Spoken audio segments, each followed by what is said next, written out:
QLD, TQQQ 들고 계신 분들, 수익률보다 더 무서운 게 뭔지 아십니까? 한 번의 멍청한 선택으로 몇 달, 몇 년을 통째로 날리는 겁니다. 레버리지는 수익을 키우기도 하지만 실수도 같이 키웁니다. 그래서 오늘은 종목 추천이 아니라 계좌가 무너지는 순간을 미리 막아주는 5가지 생각 도구로만 갑니다. 책 100권이 아니라 머릿속 뼈대 5개로 버티는 방식입니다. 많은 분들이 QLD, TQQQ를 잡는 순간부터 딜레마에 들어갑니다. 나스닥이 조금만 흔들려도 내 손익은 2배, 3배로 튑니다. 그러면 사람은 자연스럽게 반응합니다. 더 자주 확인합니다. 더 자주 사고 팔고 싶어집니다. 더 빨리 만회하고 싶어집니다. 문제는 레버리지에서 제일 비싼 비용이 수수료가 아니라 내 감정이라는 겁니다. 감정은 항상 고점에서 확신을 주고 저점에서 공포를 줍니다. 그 공포와 확신 사이를 왕복하는 순간 복리라는 엔진이 꺼집니다. 여기서 대부분이 착각합니다. 더 많은 정보를 보면 더 잘할 것 같다고 믿습니다. 뉴스, 리포트, 커뮤니티, 단톡방, 실시간 방송 다 틀어놓고 있으면 뭔가 놓치지 않을 것 같죠? 그런데 정리된 틀이 없으면 정보는 힘이 아니라 소음입니다. 소음이 커질수록 사람은 충동적으로 움직이고 충동은 레버리지에서 독입니다. 지금부터는 5개만 잡겠습니다. 그리고 5개를 QLD, TQQQ에 그대로 꽂아 넣어드리겠습니다. 이 5개만 몸에 붙으면 시장이 흔들려도 내가 같이 흔들리지 않습니다. 첫 번째, 거꾸로 생각하기입니다. 성공을 설계하기 전에 망하는 길부터 막는 겁니다. QLD, TQQQ로 확실하게 망하는 방법을 먼저 적어보시면 됩니다. 대출을 끌어다 올인합니다. 생활비까지 넣습니다. 급락이 오면 공포에 팔아버립니다. 반대로 급등이 오면 흥분해서 더 삽니다. 하루에도 여러 번 계좌를 확인합니다. 남이 벌었다는 말에 따라 들어갑니다. 이해하지 못한 채로 장기 투자를 외칩니다. 이걸 피하는 순간 살아남는 확률이 급격히 올라갑니다. 거꾸로 생각하기를 QLD, TQQQ에 적용하면 결론이 아주 단순해집니다. 내 목표는 수익을 극대화하기 전에 퇴장하지 않는 겁니다. 퇴장만 안 하면 기회는 다시 옵니다. 그런데 레버리지는 퇴장시킬 수 있는 힘이 큽니다. 그래서 규칙이 필요합니다. 규칙이 없으면 시장이 아니라 내 감정이 나를 퇴장시킵니다. 여기서 바로 실전 문장 하나를 드리겠습니다. QLD, TQQQ로 돈을 버는 사람은 똑똑한 사람이 아니라 멍청한 짓을 덜하는 사람입니다. 차트 신이 아니라 실수 방지 시스템을 가진 사람입니다. 폭락장에서 공포에 팔지 않게 해주는 장치, 폭등장에서 흥분에 더 사지 않게 해주는 장치, 이 2개만 있어도 상위권으로 갑니다. 두 번째, 능력 범위입니다. 내 원이 어디까지인지 선을 그어야 합니다. QLD, TQQQ를 들고 있으면서도 이 상품의 핵심 구조를 모르면 그건 투자라기보다 운에 맡기는 겁니다. 이건 나스닥이 오르면 무조건 3배 오르는 마법 상자가 아닙니다. 하루 수익률을 기준으로 레버리지가 맞춰지는 구조입니다. 그래서 경로가 중요합니다. 위아래로 흔들리는 구간이 길어질수록 생각보다 체감이 꺾일 수 있습니다. 급락 후에는 회복에 시간이 더 걸릴 수 있습니다.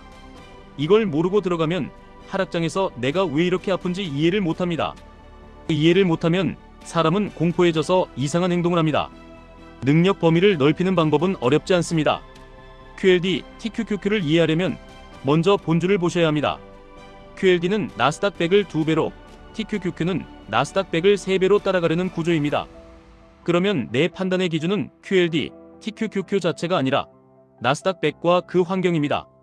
금리 유동성, 반도체 사이클, 빅테크 실적, 달러, 이런 것들이 결국 방향을 만듭니다. 적어도 내가 왜 흔들리는지, 무엇이 내 포지션의 연료인지 그 정도는 설명할 수 있어야 합니다. 여기서 스스로 테스트해 보시면 됩니다. 누가 QLD, TQQQ는 위험하다고 말하면 왜 위험한지, 어떤 상황에서 더 위험한지, 반대로 어떤 상황에서는 유리할 수 있는지 양쪽을 다 설명할 수 있으면 그때부터 능력 범위 안에 들어옵니다. 한쪽 주장만 반복하면 그건 운전기사 지식일 확률이 높습니다. 용어만 아는 지식은 위기에서 아무 도움도 안 됩니다. 세 번째, 복리입니다. 대부분은 복리를 돈 얘기로만 생각하는데 사실 복리는 행동의 누적입니다. 좋은 습관은 복리로 쌓이고 나쁜 습관도 복리로 커집니다. QLD, TQQQ에서 복리를 망치는 가장 흔한 습관은 잦은 개입입니다. 오르면 바로 팔고, 떨어지면 바로 팔고, 뉴스 뜨면 바로 사고, 커뮤니티 분위기 바뀌면 바로 팔고, 이 반복이 계좌를 녹입니다. 복리의 핵심은 시간을 내 편으로 만들고 불필요하게 방해하지 않는 겁니다. 다만 여기서 중요한 포인트가 있습니다. QLD, TQQQ는 복리를 쉽게 만들어주는 도구가 아니라 복리를 방해하는 변동성이 더 크게 느껴질 수 있는 도구입니다. 그래서 복리 이야기를 꺼낼수록 규칙이 더 중요해집니다. 복리를 지키는 사람은 시장을 이기려고 매일 싸우지 않습니다. 자기 자신을 이기려고 설계를 합니다. 복리를 살리는 방식은 의외로 지루합니다. 매수는 계획대로, 매도도 계획대로, 확인은 최소화, 재진입도 계획대로. 눈덩이를 굴리듯이 초반의 지루함을 견디는 게 전부입니다. QLD, TQQQ는 초반부터 자극이 강하니까 오히려 이 지루함을 못 견디게 만듭니다. 그래서 더더욱 시스템이 필요합니다. 네 번째, 안전마진입니다. 안전마진은 투자에서 가격만의 문제가 아닙니다. 내 인생 설계의 문제이기도 합니다. QLD, TQQQ를 하면서 안전마진이 없는 상태, 예를 들어 비상금도 없고 생활비도 빠듯하고 대출 부담이 큰 상태에서 변동성 큰 자산에 무리하게 비중을 올리면 시장이 조금만 흔들려도 내 마음이 먼저 무너집니다. 마음이 무너지면 손이 먼저 움직입니다. 손이 움직이는 순간 손실은 확정되고 기회는 내 것이 아니게 됩니다. 안전마진을 QLD, TQQQ에 적용하는 핵심은 두 가지입니다. 하나는 현금과 여유입니다. 다른 하나는 비중과 규칙입니다. 현금이라는 완충장치가 있으면 폭락이 와도 선택권이 남습니다. 선택권이 남으면 공포가 줄어듭니다. 공포가 줄면 실수가 줄어듭니다. 이것이 안전마진이 주는 진짜 힘입니다. 비중과 규칙은 더 중요합니다. 레버리지는 비중이 곧 리스크입니다. 같은 방향을 맞춰도 비중이 과하면 멘탈이 못 버팁니다. 멘탈이 못 버티면 전략은 종이 위에만 남습니다. 안전마진이 있는 사람은 포지션이 흔들려도 내 일상은 흔들리지 않게 만들어둡니다. 그 차이가 결국 결과를 가릅니다. 여기서 많은 분들이 이렇게 말합니다. 나는 손실 구간에서는 안 판다. 수익에서만 판다. 좋습니다. 그런데 그것만으로는 부족할 수 있습니다. 레버리지는 손실 구간이 길어질 때 사람을 지치게 만듭니다. 지침은 규칙을 갉아먹습니다.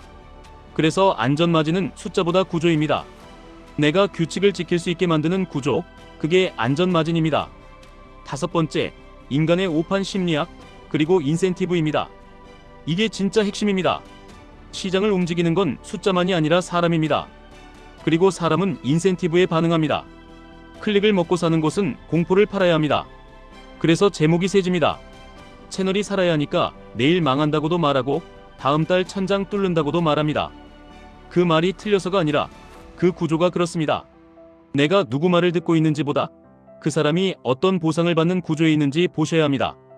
공포를 말하면 조회수가 오르는 구조, 확신을 말하면 구독이 오르는 구조, 매매를 부추기면 수익이 생기는 구조, 이런 곳에서 나오는 말은 내 계좌와 목적이 다를 수 있습니다. 그걸 모르고 듣는 순간 나는 남의 인센티브에 내 돈을 갖다 바치는 겁니다. 그리고 더 무서운 인센티브는 내 안에 있습니다. 레버리지는 도파민을 줍니다. 빨간불은 흥분을 주고 파란불은 공포를 줍니다. 사람 뇌는 이 신호에 중독되기 쉽습니다. 그래서 본능적으로 더 자주 확인하게 되고 더 자주 개입하게 됩니다. 그 결과 확률 게임에서 내가 불리한 쪽으로 서게 됩니다. 이걸 이기는 방법은 의지력이 아닙니다. 환경을 바꾸는 겁니다. 확인 횟수를 줄이게 만드는 환경, 매매 충동이 올라와도 버튼을 못 누르게 만드는 환경, 나를 보호하는 장치를 만드는 겁니다. 이제 이 5가지를 한 장짜리 시스템으로 묶어드리겠습니다. QLD, TQQQ를 들고 계신 분들이 매수, 매도, 추가 매수, 유지, 이 5갈림길에서 흔들릴 때마다 꺼내볼 체크리스트입니다. 길게 볼 필요 없습니다.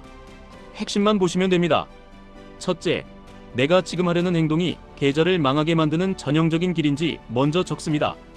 빚, 올인, 생활비 투입, 공포 매도, 흥분 추격, 이 5가지 중 하나라도 해당되면 멈춥니다. 둘째, 내가 이 상품을 제대로 이해하고 있는지 확인합니다. 오늘 움직임이 왜 나왔는지, 금리, 실적, 유동성, 리스크온, 리스크오프, 이 중에서 최소 한 가지는 논리로 설명할 수 있어야 합니다. 설명이 안 되면 그건 판단이 아니라 반사신경입니다. 셋째, 내가 복리를 살리는 행동을 하고 있는지 봅니다. 지금 하는 매매가 장기 목표에 도움이 되는지 아니면 불안을 잠깐 달래기 위한 행동인지 구분합니다. 불안을 달래기 위한 행동이면 대부분은 비싼 행동입니다. 넷째, 안전 마진이 있는 상태인지 점검합니다. 현금 여유가 있는지, 생활이 흔들리지 않는지, 비중이 과하지 않은지, 내 멘탈이 지킬 수 있는 수준인지 확인합니다. 멘탈이 못 버티는 비중이면 그건 설계 실패입니다. 다섯째, 지금 내 판단을 흔드는 인센티브가 무엇인지 봅니다.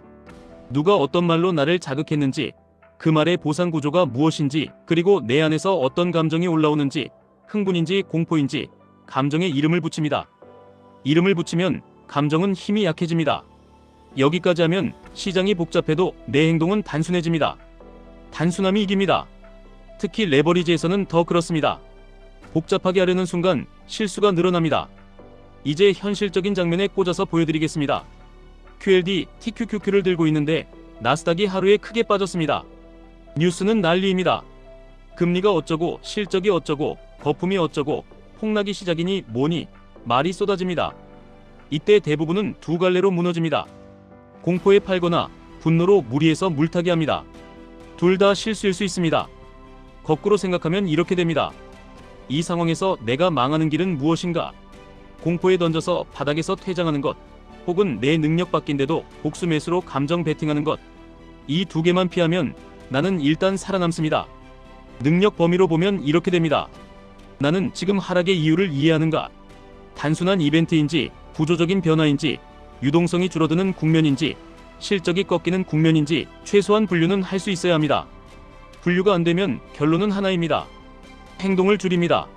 모를 때는 가만히 있는 것이 실력입니다. 복리로 보면 이렇게 됩니다.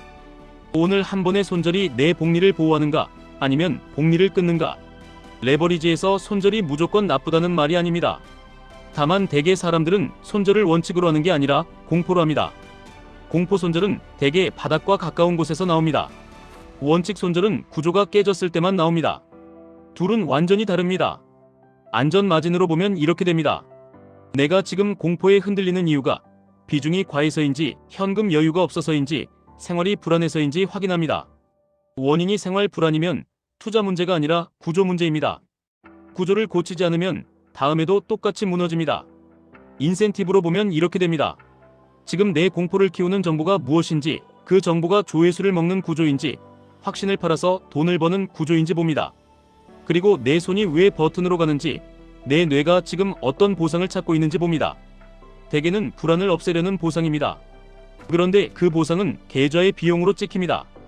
이 5개가 동시에 작동하면 폭락장에서도 내가 할 일이 아주 선명해집니다.